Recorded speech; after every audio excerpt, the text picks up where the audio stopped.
còn cha rồi trong nghĩa Campuchia nghĩa tô cùng tiếng cam to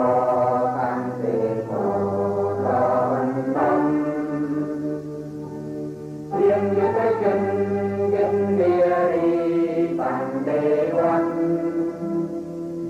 tiếng cài chia con răng là to tu mô mừng tóc răng vì về là đồng tung ta đề văn tiếng rong rong con vì tiếng nhâm thế Tây tóc răng vì về ta châu kinh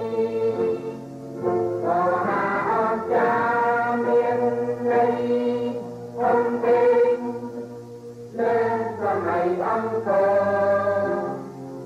đừng luôn kia có tàn Campuchia nâng tông cùng thầy bò có chia trong bàn tay ra mà thiên nhân dừng tê ho ta kia kia chẳng ca ai cây nhân hoàng cảnh nhà cảnh thang miền tô cung chân tay ôn trong bay gót cho Tây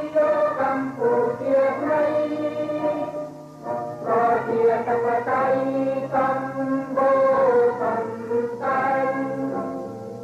cảnh nhà chung pro đi trong tay văn tròn cuồng la